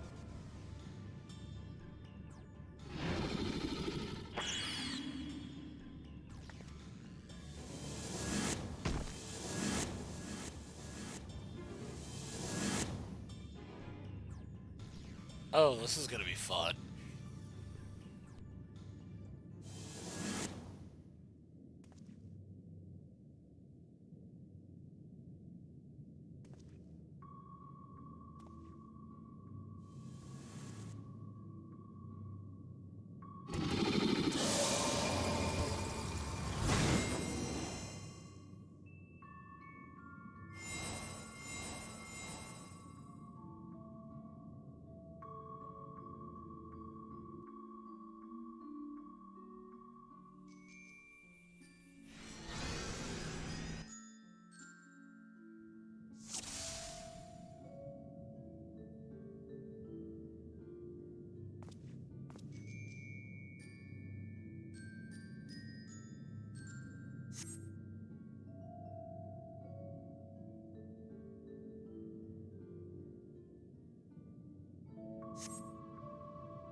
Very interesting that it went in order from right to left.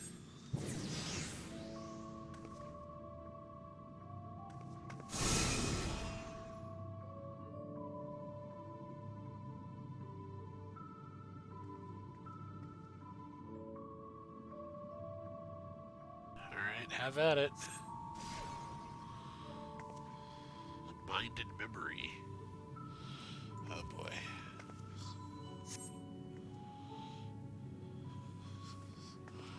Friend and fun. Choose your companions well. Alright.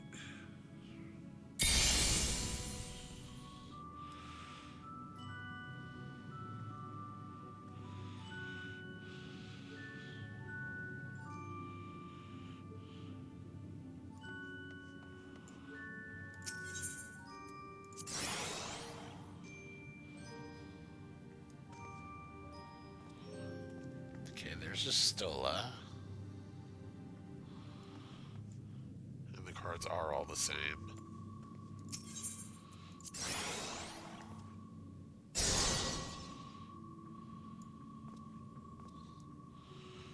Okay.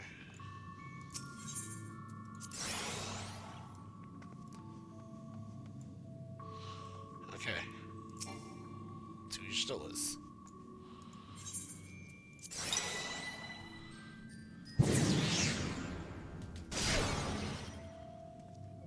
Cool.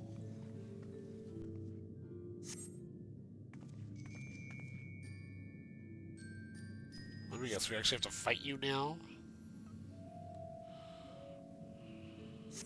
Yep, now we fight it for sure.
'Twould seem the magics have returned us. How polite. Now, what have we learned? Ah, we were bound to run into a living statue eventually. And now we can open the door. No, let's read the warning first.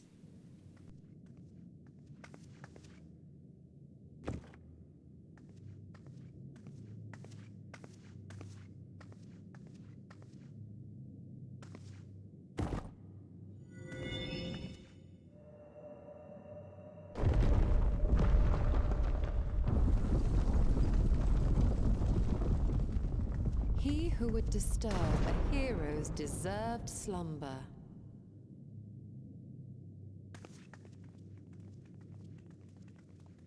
Watch me, Ardburn's remains.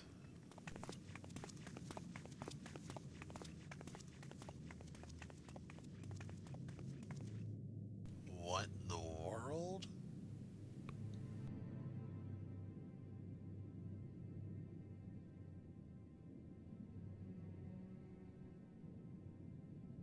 A tomb, just as I thought. Befitting a hero.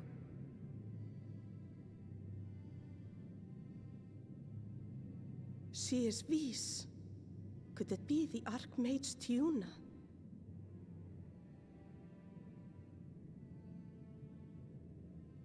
A legendary hero of Ronka, as you surmised. The tales tell of how she smote entire armies with a single incantation, so potent was her spellcraft. Though she ever fought in the name of peace. I thought them no more than tales. To think she really existed. Well, I for one always believed.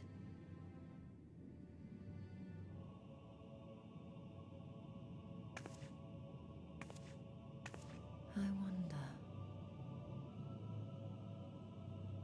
By the light of fallen stars, great power awakens. Tiuna was not only a master of spellcraft. It is said she could see truths long lost and hear the voices of men's hearts.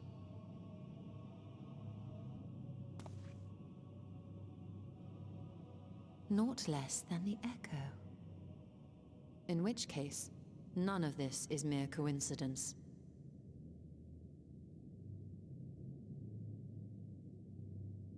A shower of stars setting the sky aflame. And in both this world and the Source, we find individuals within whom a mysterious power awakened at the sight. We can never unpick the why of it. Now, however, I believe we might. Oh? Does the scene depicted here not resemble the one we saw when we first ventured into the Katana Ravel? But it also reminds me of Moreover, the last days does it of... not recall Yes! which Emmet Selk invited us to witness in Amarot?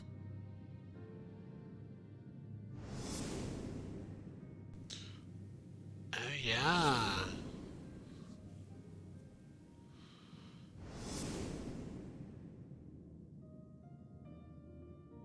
The final days. If, as the Exarch's research suggests, soul and mind share a fragile yet profound bond, might it not be possible for an event to leave such a deep imprint upon the soul that it could be perceived eons later, given a suitable trigger? The Echo defies explanation by conventional etherological theory, or shall we say modern etherological theory. But if it is a power that once belonged to the ancients, to souls yet undivided,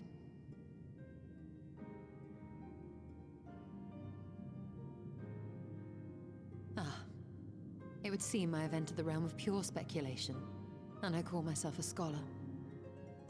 I shall refrain from making any further wild claims until such time as I have evidence. Going out on a random limb here. Just imagine if getting them back starts the end of days on the Source. I cannot choose but be reminded of our experience in Amarot.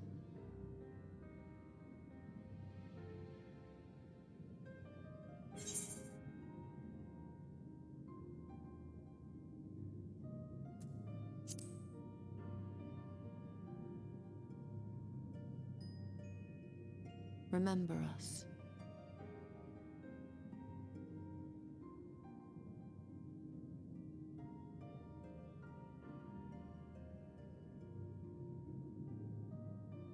History is learned, not lived.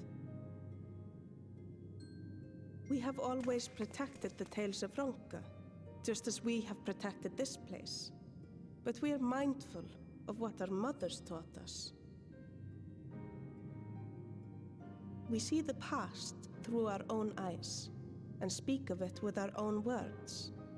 Thus do we come to understand it in our own way. But this is not the same as remembering. Your mothers were wise. Though we witnessed the final days, our impressions cannot fail to be colored by our own experiences and expectations. Those who lived through it would have perceived the event quite differently. We must bear in mind that it is no simple matter to keep the truth alive, or it will die with Emmett Selk and his kin.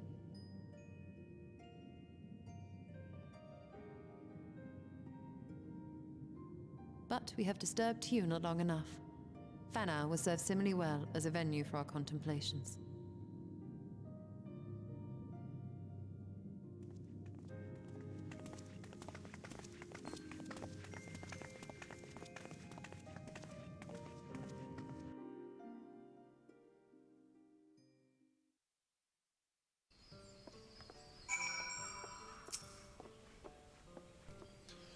By your pensive expression, I take it the tomb has given you much to think about.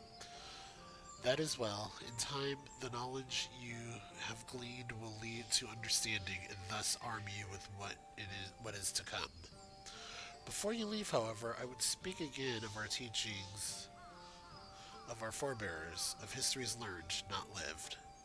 The legend of Tuna and her exploits have been told countless times over the centuries, yet as it is handed from one generation to the next, the story changes. With each telling of the tale, there are new flourishes, details changed or lost. We can never truly know how she lived, for we were not there to see it. But we are here now to bear witness to your life. We have seen the change you have wrought, the echoes that will endure long after you're gone, and though it too will change in time, I swear to you, we shall do our best to preserve your story.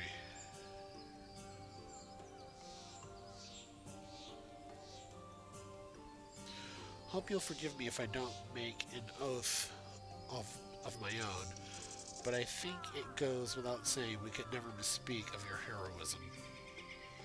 Perish the thought, so long as we are here, there are none among the V's who will not know of all you have done for Nordvin. We are not deserving of such reverence, but we are grateful all the same. Can you be certain we will have our own tales to tell of the great guardians of Raktika and the ruins of Ronka? I pray you safe travels then. As ever, we shall await your return with open arms.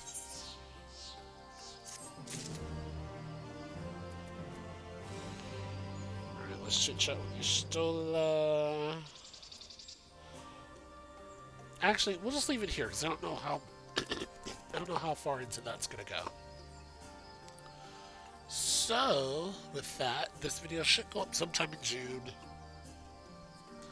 Let me do this. Like, subscribe, hit the follow on Twitch. That way you get your notifications of when I actually do go live.